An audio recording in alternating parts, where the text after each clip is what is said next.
I have always thought growing up, right? Like, oh, you're playing golf, win a free car. Oh, I'm just going to take the keys. I'm going to drive that thing home. Like, no, that's not what happened. Just that day, he rode that specific ride, to my understanding, 6 or 7 times. And then on this last time, passed away. He died. Now the question is, what happened? You go and you think you're going to meet a doctor, and then they say, oh, the doctor is running late. But here, take this pill just to get ready for the surgery. Coming to you live from the Campione Law Studios on the backs of a big Jaguar win for our world-class podcast, allegedly. Here with my good friends, Michael Belonge, and a special guest. Special, near and dear to my heart. Appreciate Jonatas Porcidas, up from Orlando to spend the day with us on this wonderful podcast. So, yeah, I'm probably not going to be able to talk a ton today due to my wild maniac-like screaming yesterday I was doing at the Jaguar game. I was getting a little jacked up. Will made a hot video of us pregame. So, yeah, you gotta get right. Am I too far from this? You want to be like a good, like right there. Right there? Yep.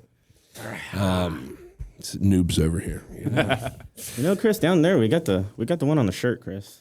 The one on the shirt. The one on the shirt. That's it's not quite the same sound quality in my opinion. Right. This one's better. This one more professional. This is professional. We don't look like just TikTok influencers. Exactly. We're like Joe Rogan. There you go. But yeah, Will made a hot video showcasing how much fun we were having yesterday. We'll see if it's fit to be released on the internet or not. I think it is. We'll put it up to a vote. So yeah, fun game. You were there. Yeah, awesome game. It's been a while since we had a good time like that. I feel like, dude, last time it was that like hectic was probably 2022, the playoffs. It was the Chargers game. Yeah. Do you remember that game? I don't know you're not like a that. huge Jaguar fan. You know. First of all, it's nice Dolphins to be back fan, in a winning city. Yeah. Because the Dolphins are trash. The Dolphins. They are trash. And the Jags are doing well. So the Jags, I feel, is like a team you can cheer for, regardless of whatever team you actually like. Yeah. They're not the Chiefs, like something like that. I just every time I see a Chiefs fan, like in my mind, it's like, oh, there's another Swiftie. Yeah, there's a Swiftie. I don't know your opinions on Swifties, but it just makes me angry when I see a sea full of Swifties in my stadium. They're hard to like. Yes, but it's my house. Yeah. Jacksonville, this is Duval's house. No comment, though. I'm not having the Swifties come for me. Take your butt back to Kansas City. Put it on the line, Mike. I'm just saying, I don't think we're losing any clients here by backing up our our Jacksonville Jaguars versus, Yeah, Duval all day. some Pfizer rep and his girlfriend. Fiance. Come on. Yeah. Do you think they actually get married? relationship. Do you think they get married? Yeah. There's a lot of money on the line. There is. Absolutely. Oh, yeah, they might do it at the Super Bowl. That would make such sense. The halftime show next year is Taylor Swift and Travis He should have Kelce's. proposed halftime Super Bowl. I like Travis Kelce's brother, though. That dude's tough. Oh, yeah, he's awesome. He's funny. You so he was here a day before, and he went over to the Igloo and was playing in a pickup hockey match. Yeah? Like, that's just badass. He's very active. He's everywhere. He was also at Sawgrass, I saw, too. Was he? So, yeah. So I mean, that's cool. Like, you come to town, you're doing, like, the local stuff. You're not doing, like, the highfalutin stuff. I mean, you're down there playing hockey with the best of them. Like, yeah, I didn't know that. That's it's awesome. cool. He seems pretty down to earth. He does. Yeah, he's cooler than his brother. Have you ever watched their podcast? I guess the Kelsey brothers have a podcast. Yeah? You ever seen it? I haven't seen it. Yeah, it's pretty good. It's a sport. I don't listen to it religiously, but I've caught a few episodes. I'm just never going to be able to forget his sponsorship deal with Pfizer. No. It's just stuck in my head. Yeah, Like, you got to really sell your soul it's weird. to get on there. I got the vaccine. Have you? I'm right. Travis Kelce. They're offering you $50 million. No, No? I have a soul. Good answer. $100 million? I mean, there's no number.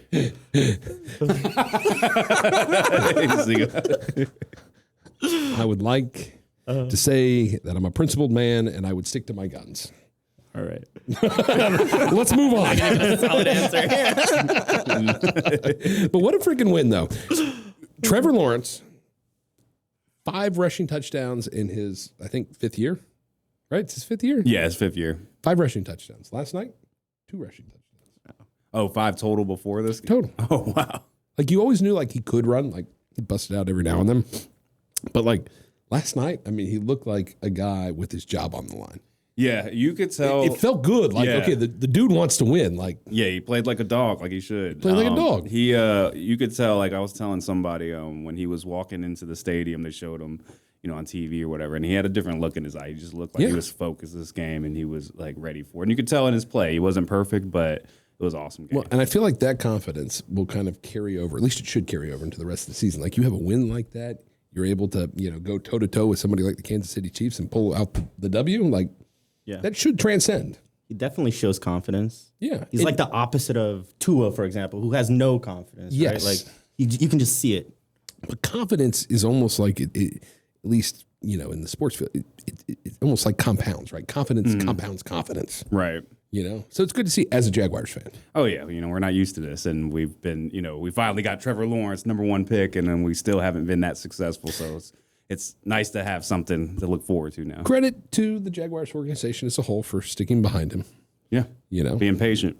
I mean, maybe I'm a little premature on this because it still could play out in a different way if history says anything. But I think we're fine. Yeah, I like our team. I think we're going to compete in every game. I think most of the games we go to, we can expect a good product this time, not just the same old Jags. Agreed. Now, Will, I want your opinion on this. So I'm sitting there in a bar on Saturday night watching the Florida State game. Florida State's playing Miami. And another commercial for a law firm comes on. But it's a bar, right? So they're pounding this like upbeat, happy club music. And I'm watching the commercial to this club music. And I'm thinking to myself, like, that's the lick right there. Like a video of winning, right? Kind of showcasing what we do, but to like an upbeat, boom, boom, boom. Like, it's almost like I want to be on that team. Yeah. Right? And like, that's how I feel every day. Like, everybody out there, if they knew us, they knew what we did, if they knew our results, they would want to be on our team. But how do you showcase that, package it, and send it to the world? There's just a thought. We'll talk more about that. Sorry, just on the top of my ADHD-ridden mind. Guy. Will, the computer man.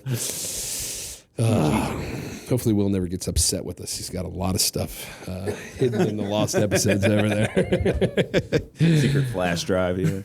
So now that we're talking about Will, Will put together a wonderful video on one of our past clients. And this is one that I feel kind of, it really like speaks to, I think, what we do over here, how we look at what we do, the style in which we do it. Because, we're like a machine, right? We all have different roles working in the same unified direction. But we had this client. She did a testimonial for us. Very appreciative of her for doing that. But it's interesting to me because what happened, just kind of laying the stage, is there's another law firm here in town that is been around for ages, right? And they're known for being great personal injury lawyers. They're the best of the best. Everybody loves them. Whatever they say goes, right? Well, they had this client. She gets in a car accident. She suffers a traumatic brain injury. If you have ever met her or spent time with her, it's pretty obvious that she's suffered a brain injury. Now, the unfortunate thing is the case's jurisdiction was St. Johns County. St. Johns County has unfavorable juries, right? It's just based upon the kind of the demographics of the area. If you're a plaintiff's attorney, you don't necessarily want to try a case there unless you have to. There was also, some other interesting facts in the case that made it, a little bit more difficult, right? So this law firm takes her case to mediation. The case doesn't settle at mediation, and they terminate her. So essentially, a month before trial, she's terminated. Mm-hmm. She's got to find a new attorney within a matter of weeks before the case goes to trial. Crazy. She talks about how she has a list of 20 law firms, and she's calling this list of 20 law firms. And she keeps getting told, no. Or, oh, let me look at it. Oh, they declined the case. They terminated the case. If they terminated the case, what's wrong with it, right? Now, kind of setting the stage for y'all that don't know, usually when you're preparing for trial, it's a 60-day, in the thick of it. I mean, Yeah, you got one coming up work. in a week. Yeah, it's a lot of work. It's a lot of work. A lot going on nonstop. Yes, like if your life is running at 35 miles an hour, now all of a sudden you're running at 85 miles an hour, and you're doing that for weeks straight. So it is highly unorthodox, highly unusual to sign a case up like that weeks before trial. But shame on the defense attorneys. They thought, hey, we've got a lady here. She's got no attorney driving the car. We're going to sandbag her. They didn't do a lot of work on the case. They knew exactly what they were going to do, and they expected nobody to jump in the case. Well, we did, and we show up, and they're expecting us to ask for a continuance. My golly, what do? Your Honor, we're ready for trial.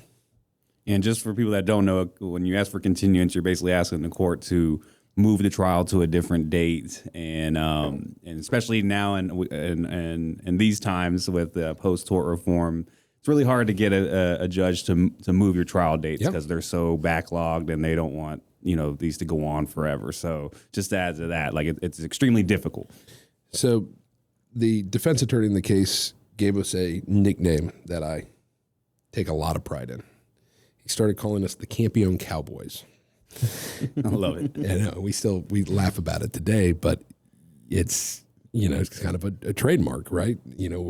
Other people would not go the extra mile for their client. We do. And what ended up happening is on the eve of trial, defense attorneys reach out and they offer the policy limits 4 times the amount that was offered to the prior firm, which in this case was hundreds of thousands of dollars.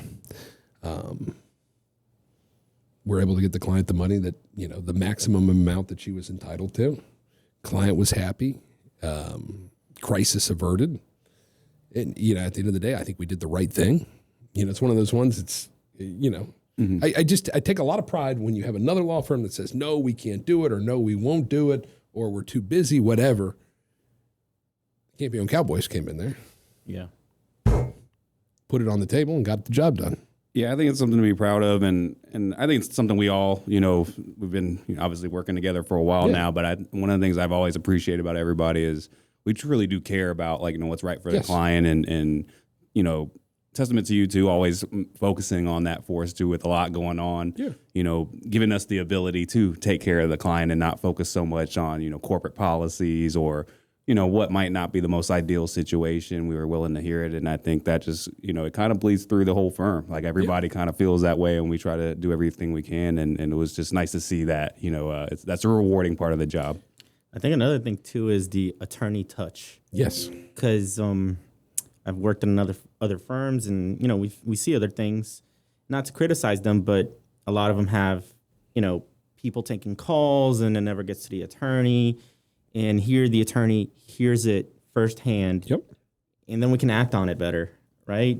Y'all knew what you needed to do to expedite this and make this happen, right? Where this maybe with a different firm, she could have called a different firm. It could have taken X amount of time to even get to whoever it needed to get to. And there was no time. There was no time, right? Yep. So the fact that it's a attorney-focused firm, we have attorneys that answer the phone and that can get back to that person quickly. Really helped, I think, in this case as well. Well, and, kind of a little bit of like how the sausage is made. And most folks out there that aren't personal injury attorneys or own personal injury firms or work at personal injury firms, they wouldn't know, but it is important, and we put a lot of focus on it with case counts with attorneys, right? You go to a lot of law firms, you have some lawyers working 200, 300 cases, right? Or litigating 200 cases. Mike, you're an experienced litigator. Yeah. It's very hard to effectively practice, be on the offense, if you have a outrageous case count. Yeah, every case, especially prepping for trial, like we talked about, like every detail matters. Yes. And we're talking about, in our cases, it's not, it's a lot of records, thousands of pages of people's medical records prior, after the accidents. And, there's a lot of time and effort that goes into that. And to be able to not only keep up with the requirements of the court, but like you said, go on offense and really put the best case forward.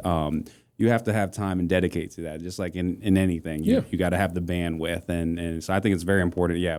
Monitoring, I think it's just smart. Monitoring, and it's fair for the client to monitor how much how much you're dedicating to each case, and that you have the time to do it. Well, that's why I think it's important to have quotas, right? Because you can have the best intentions at the end of the day, right? But if you're working that many cases, there's only so much time in the day. Yeah. Now, I didn't give Jonatas here a proper introduction. Jonatas is the managing attorney of our Miami and Fort Lauderdale office. Jonatas primarily practices in South Florida, but also works in Orlando as well. He kind of covers everything from Orlando south. What are some unique things that you notice in the legal landscape, in the personal injury legal landscape down there, that you think is kind of worth, let's put it on the table and chat about? It's substantially different, I think. I think it's not as friendly. Yeah. Right? People are much more adversarial. Mm-hmm. There's not necessarily a want to try to, and what I'm speaking about is sometimes, between the defense and plaintiff and our side and the other side, if they want to negotiate or how they go about negotiating or how they go about turning documents over, discovery over. Yeah. All of that is so much different, Another thing is now down there, they have it up here too, mm-hmm. but it's the marketing that they do up down there is incredible. Now the marketing, whose marketing are you referring to? It's marketing companies that are not attorneys. Not attorneys and not authorized by the bar. There's so many of them. I'm so glad you opened the door, because I find this to be incredibly interesting. And most personal injury lawyers don't even know this, how much of their market goes to companies like this. It's insane. So just for the audience out there, right? We're attorneys. We have to comply with certain Florida bar rules when it comes to advertising. Now, you see advertisements everywhere, but they're actually pretty darn strict. Like, there's a certain way you have to advertise. There's a certain median. You have to get approvals for a lot of your advertisements. It's not easy. And if you do it wrong, your license, you get in trouble. Mm-hmm. They can suspend your license, revoke your license, fine you, whatever, right? It's a serious thing. Now, these companies have popped up in the last decade or so, right? Where they're third-party companies not owned or managed by attorneys, mm-hmm. or at least on the forefront or the front of the company, right? And they essentially solicit clients in ways that lawyers cannot solicit them. Yeah. So then they take that lead, that client that they sign up or that lead they generate, and then they sell it to an attorney, or they sell it to a doctor, or they sell it to both. It's a scary amount of our market share that we're losing to unscrupulous folks like this. And I find it interesting, and I'm not going to name names, but there's a big South Florida firm that rips all the time on these guys. And I have it on very good authority that they are like one of the number one users of companies like this. Oh, and there are some that are authorized by the bar. That's another topic, right? You have to be approved by the bar, and those aren't the ones that we're talking about. That's not even what we're talking about, right? Yeah. That's another discussion that some people could agree or disagree with. Well, but for the public out there, these are the ones generally you're seeing a lot on social media, right? And the bad ones, are sometimes, especially in I work a lot with Brazilian clients, Spanish speaking clients. They'll say something like, "We will help you," or "We will get you paid," and they're really just not even a company. They're just a person or whoever. Yep. Or maybe they're a couple people, and they don't do any of the work. They just sell it, as you mentioned, Chris. Yep. Well, a lot of Jonatas is from Brazilian heritage, right? So Jonatas speaks Portuguese. He speaks Spanish. A lot of Jonatas' clients are Portuguese-speaking Brazilians.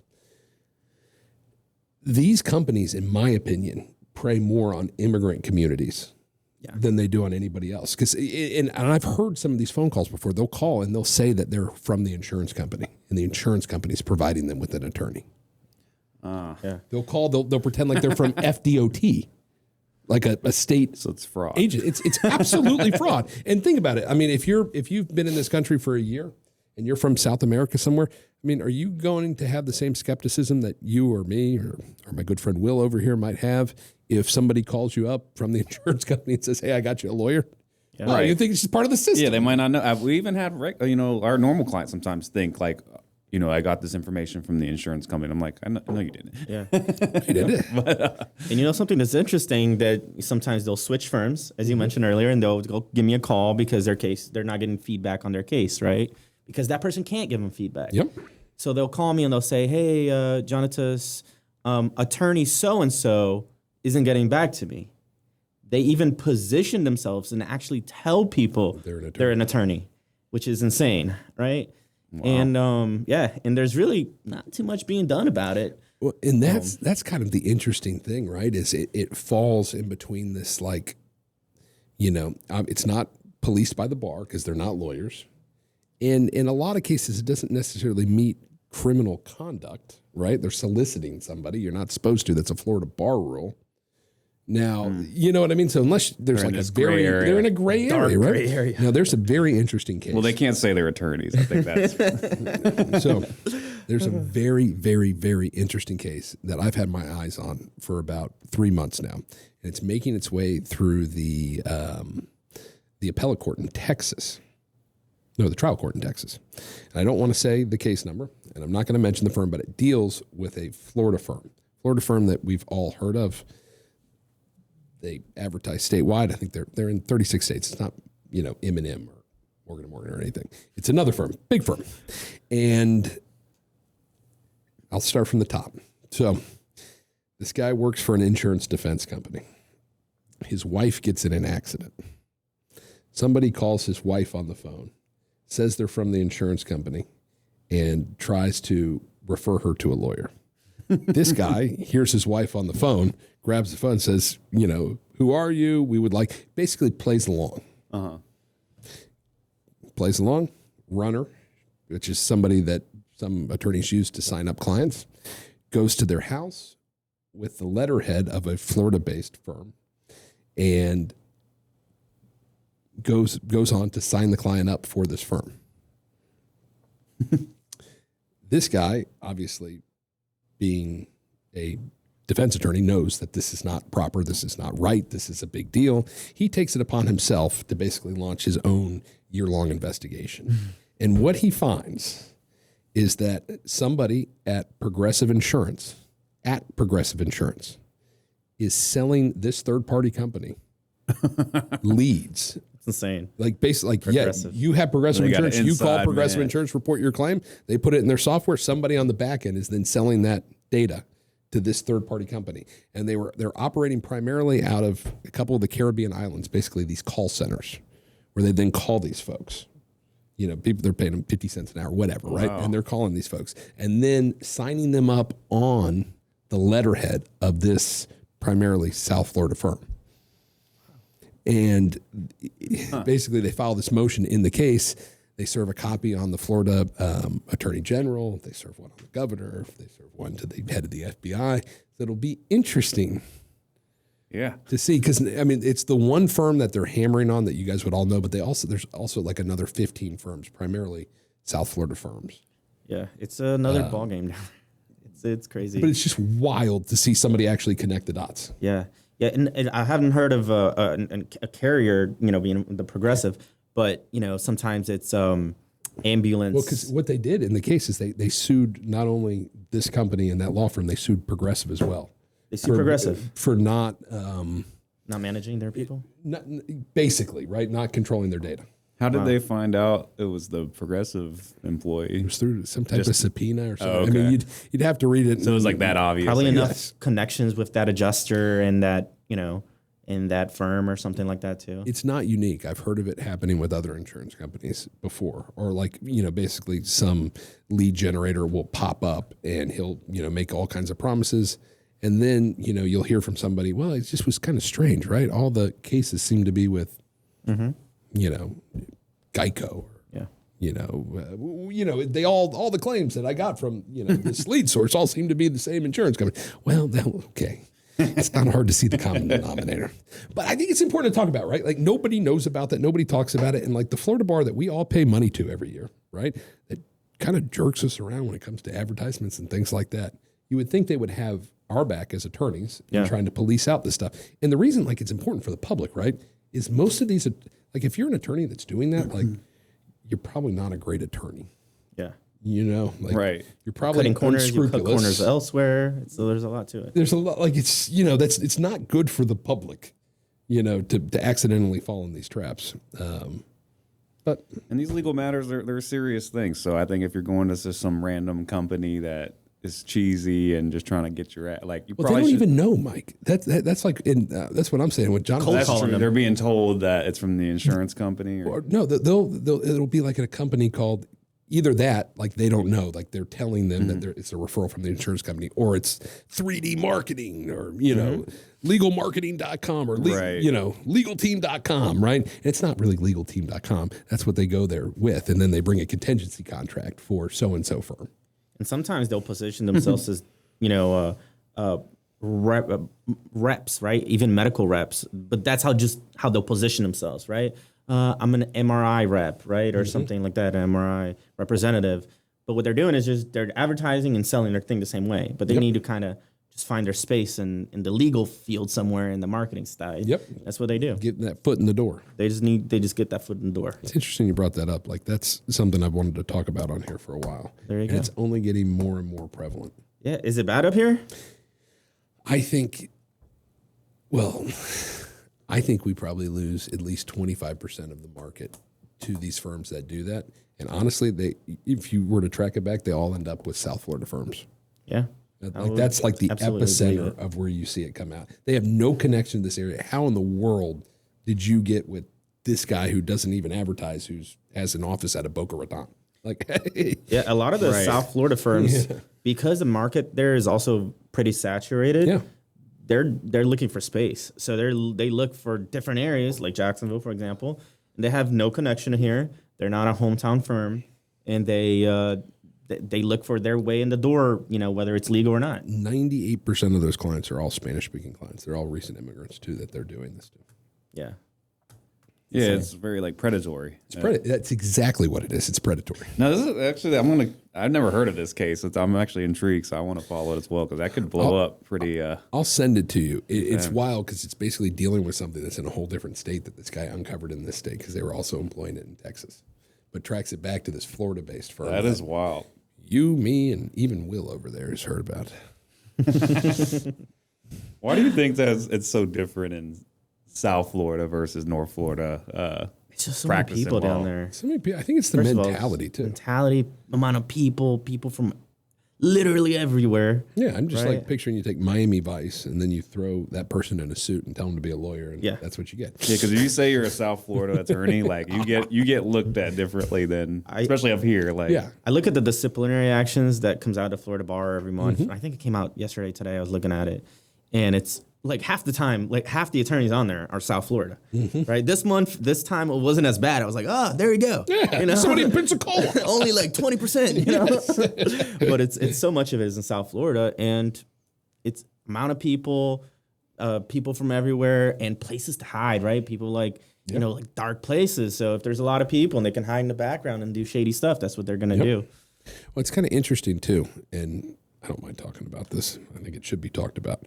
But you had a couple cases you signed up recently from this backdoor plastic surgeon. Yeah. It just basically A good example, Chris. that's what That's it made a me good think. example. And you probably haven't heard about this one, but these people, they lived in Massachusetts. They were connected through a WhatsApp group. And they were coerced into coming down to a clinic. And if you pull the clinic up online, you got board certified plastic surgeons. There's like 10 of them on there. Board certified, this, that, and the other.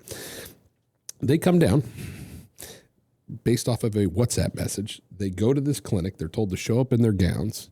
When they get there, they're told to take this pill and that the doctor's running late. They essentially all wake up after being sliced open in an Airbnb.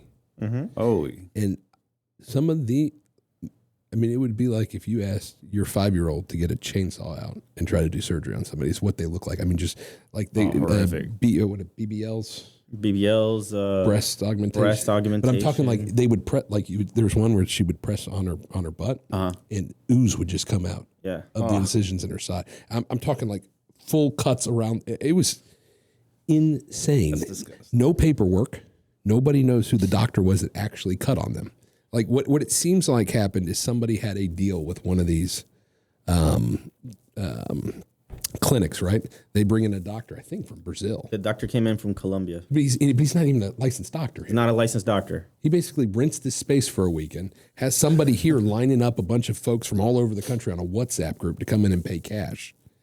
comes in there, operates on 30 of them in a day, screws them all up, Serious infections. kicks them out the door, and they have no paperwork. So what's the recourse for that if they're because Well, that's what do we we're, go after insurance stuff like that? Like what are they? So that's why we've had a little difficulty with the case, right? The guy's out of Columbia. He's a Colombian doctor. There's no insurance, right? Now there's a bunch of other doctors at this facility. Now some of them have some pretty troubled past, but we're hoping that out of these 10 doctors, and some of them have called us and say, we don't have any affiliate. Then why are you on the website? Why do you practice out of there? How do you not know about what's going on?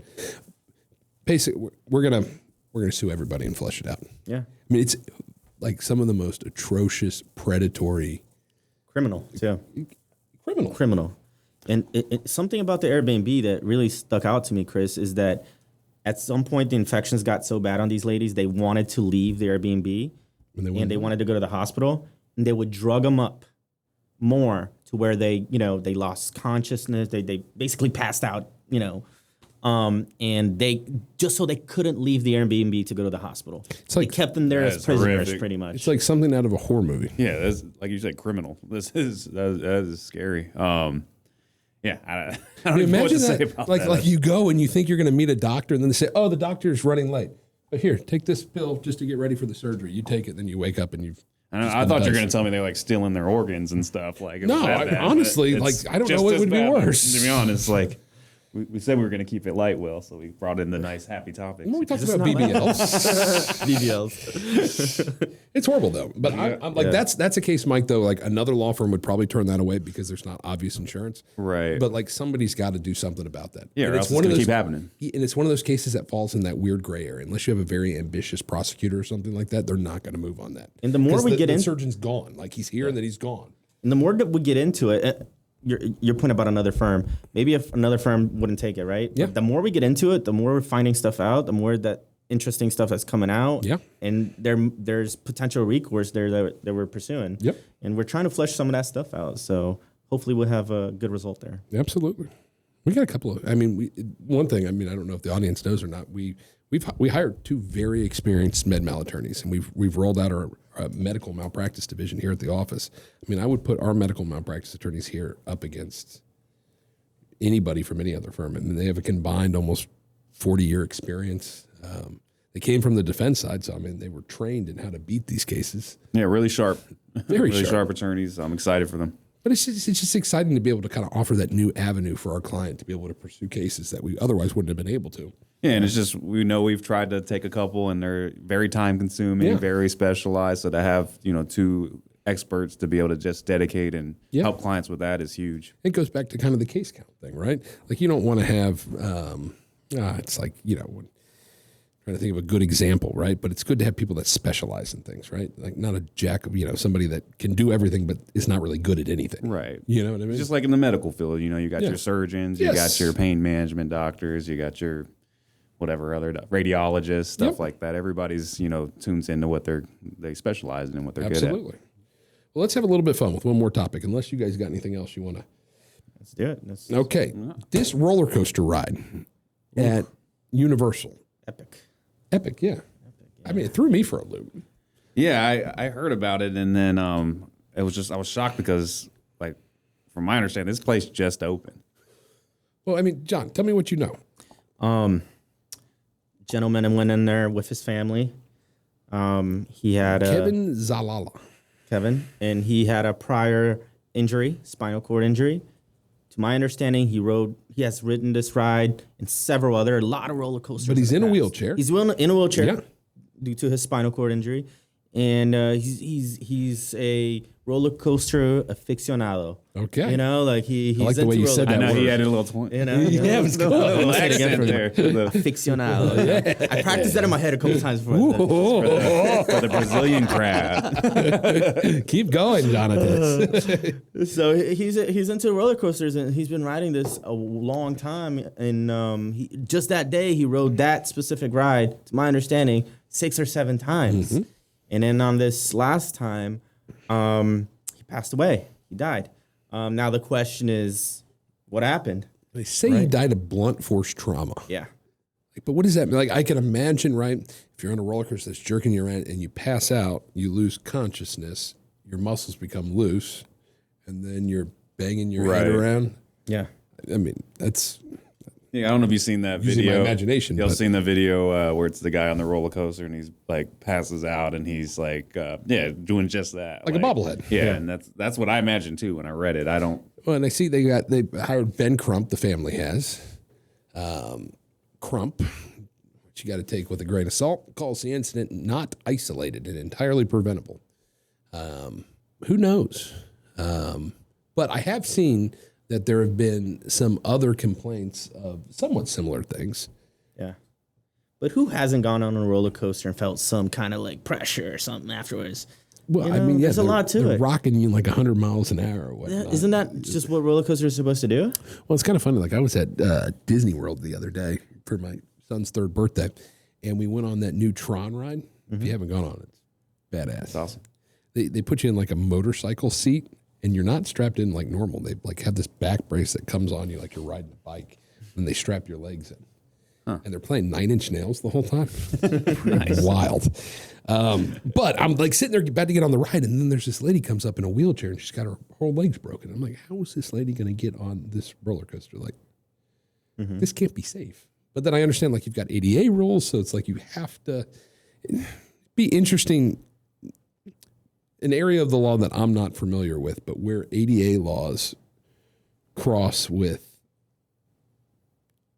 safety, right? Yeah. Like, it's, Right. you know what I mean? Like, Yeah. Now I'm really curious to see how this unfolds. Obviously, we're on the plaintiff side, so we deal with Yeah. stuff like this. It is a very complicated case. I hope Like, Ben Crump wins. Yeah, Yeah. I'm just curious to see what they Yeah. find. Like, what did they allege that? There was a lot of signs They did wrong. everywhere. Well, and I saw that That's- they put more signs up, right? Put more Now, signs. now you have to be able to walk to be able to ride on the ride is what I saw. Did you Yes, see? which Yeah. goes with the ADA thing that you mentioned, right? Kind of makes sense. Yeah, right. They're kind of Universal is kind of put in a difficult position in regards to this ADA. Honestly, they are. Yeah, if Is it more dangerous, I guess, to ride a roller coaster if you have, those conditions? Like, Well, I would think, I mean, just kind of like going back almost to like the eggshell theorem, right? Like if you have a spinal injury and you're disposed to, suffering an aggravation, I would think you wouldn't want to put yourself in a situation where your head's going to be rocking back and forth. he's assuming the risk. It's assuming the risk, but also they let him on the ride. But then the flip side of that is, well, Disney have to. or Universal, they don't have his medical records. Yeah, right. and they had the signs up. Yeah, they had the signs up. It's an interesting case. Like, I mean, I imagine the case probably settles favorably You think for this- the family. They opened the ride relatively quick, about Yeah. a week. Yeah, they so did like some less than 2 investigations. They weeks. said that nobody found anything wrong, supposedly. Ben Crump is saying that he didn't get his own people out there to look at it. He didn't. He didn't. They opened it before he was able to. He had a news conference saying that, he was very upset that he didn't have a chance for him to get his people out there. Well, and like I being on the side of the law we're on, like I imagine locating an expert to be able to conduct a investigation and develop a report on the safety of a roller coaster. That would be a tall task to find in a week. Oh yeah, unless you already Not- know a guy. Not to mention, can you imagine the price tag on that? That would it's be expensive. millions of dollars, I would think, to have because it would take a team, right, to truly go in and evaluate from an independent standpoint. The people that build these roller coasters take years in the development stage to put that together. He's going to have to go with the states, do something now, which they haven't changed anything, right? Yeah, I agree. But it also so he might still have a chance. creates an interesting spoliation issue, right? That's what I was gonna say. Is I wonder if he's obviously probably gonna argue that later. Well, you think about it, like, right, I would imagine Crump's team put them on notice. They did. Not to, not to spoliate evidence, right? And obviously, Epic, Universal has a bottom line they got to meet. They reopen the roller coaster. The argument could be made that they intentionally destroyed evidence or didn't provide the opportunity to inspect potential evidence and could potentially get an inference ruling down the road. Yeah. I think my position, if I was Universal, was It's interesting. what changed? The ride's still the same. Maybe if I had changed the seatbelts, but they probably put that specific cart aside. But if you get the spoliation, finding that you destroyed evidence or you didn't preserve it properly, Now that doesn't even matter. Yeah, it's instructions to the jury. I think what they did is they probably put that specific cart aside. Now the rails are the same, and different roller coaster carts are there. That would make a heck of a lot of sense. Right? I think that's probably what they did. If there's a defect in this, it's probably in that specific cart, right? And because that's where he got injured. Mm-hmm. It's probably what they did. That's what I would do. That would make a lot of sense. I can get behind that. Yeah. Hey, if this whole, personal injury lawyer thing doesn't work out, got a nice corporate counsel job over there at Universal Epic Studios. Universal. I'm in Orlando now as well. I've got a lot of good ideas. Man, I haven't even visited this place yet. They're already getting sued. Man. I know. Well, and it's like, I don't know. We're personal injury lawyers by trade, but, there's got to be a balance here. And, I feel horrible for the family, but. Yeah. And, I would just say, like, if you got a bad spinal injury, you probably shouldn't ride a roller coaster. Yeah. If you're pregnant, you probably shouldn't drink. Yeah. And just if you can't swim, you probably shouldn't jump in a pool. Yeah. Sorry. Definitely should. there was a case maybe a couple years ago, a year or two ago, where the young man died in that was it the free falling type? The free fall one, right, Mike? The free fall. And I think the issue that the park said was that he was above the weight limit or something. But are they going to put people on the scale? But this day and age, how he easy paid, it would be. Family got a lot of money. I heard. Yeah, how easy it would be this day and age, though, to put a scale in the bottom of the, wherever you stand, right? Yes. Just shame everybody that can't go on the ride. Well, you don't even have to tell people. They can just have a little thing up behind it. They'll know when you walk away. Yes. It's that Campione fella again. He's 5 pounds overweight. Don't let him on. We had an interesting Shouldn't case. have ate that turkey leg. We had an interesting case against a water park in Orlando a couple years ago. We ended up getting a pretty good settlement on it. But it was one of these water parks, and I'm trying to remember the exact details. Basically, he's there with his kid. He walks up the, long platform to get to the top of the stairs, right? And when he gets to the top, for some reason, they won't let him ride the ride. Might have been because it was a kid's ride or something like that, or he was too tall.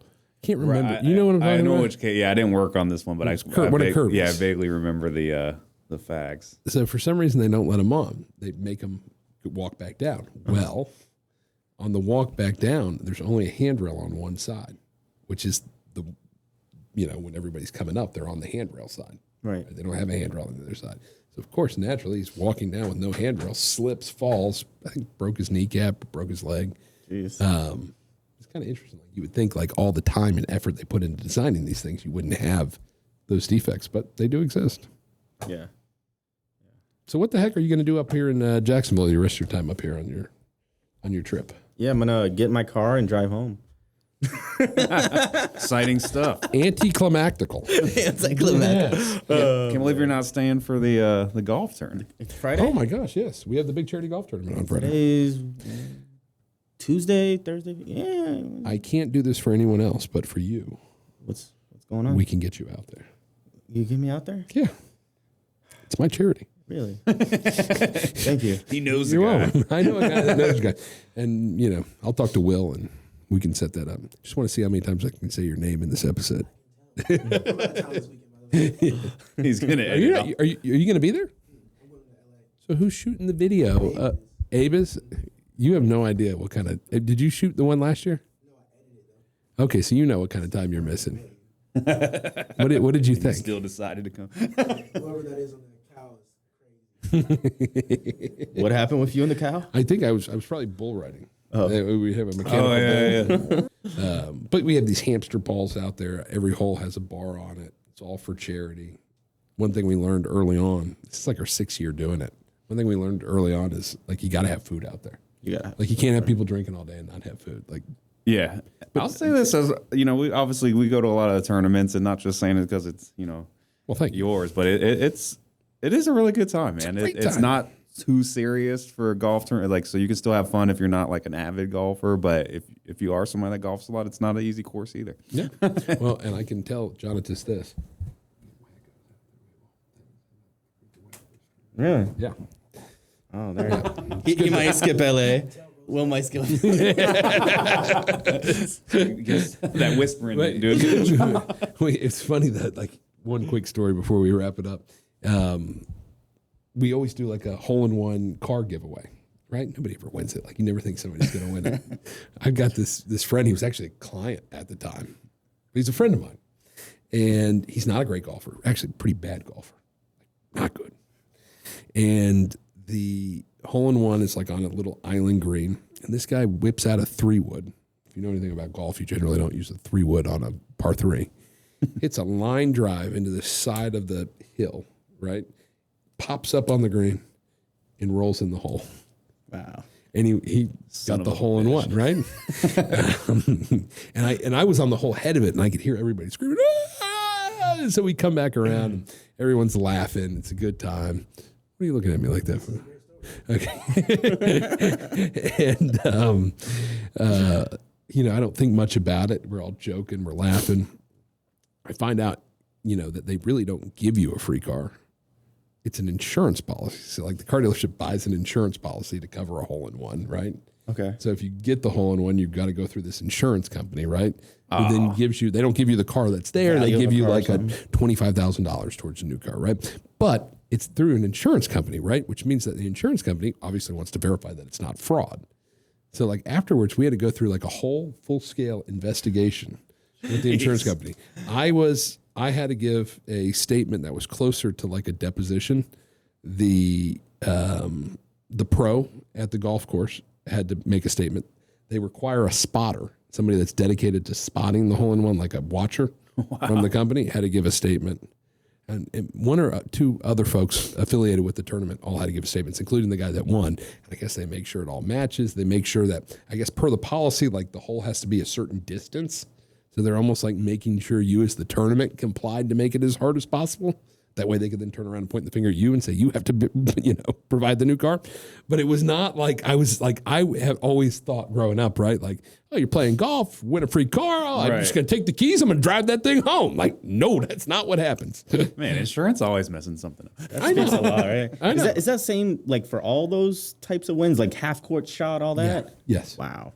What kind of to my knowledge, vehicle was it? The one that the guy allegedly won, I guess. It was Beaver Chevrolet. I want to say it was like a Chevy Equinox. Okay. That's solid. But it was like a $40,000 car sitting out there. But when it was all said and done, he got like a $25,000 car. They were like, we'll give you 18. Yes. There could be some fraud here. It's 25. We're going to deal with you. All right. Well, thank you guys for tuning in today. If you did tune in, you can catch us on Apple, Spotify, YouTube, Telemundo, and Facebook. Ooh, just kidding about the Telemundo. Yeah, we're not on Telemundo. Univision. Not yet. Univision. Not yet. Thank you, John, for coming on today and joining the podcast. Glad you came. And Mike, thank you for making the trip up to St. Augustine. It's never lost on me, Yeah. And, congratulations to the Jaguars on the big win. And Will, I'm glad you got to be an instrumental part of the podcast today. We're going to do this more often. Yes. We're going to whip out that mic. All right. Until next time, guys, allegedly, please subscribe if you haven't already on YouTube. We'll see you next time. Thank you.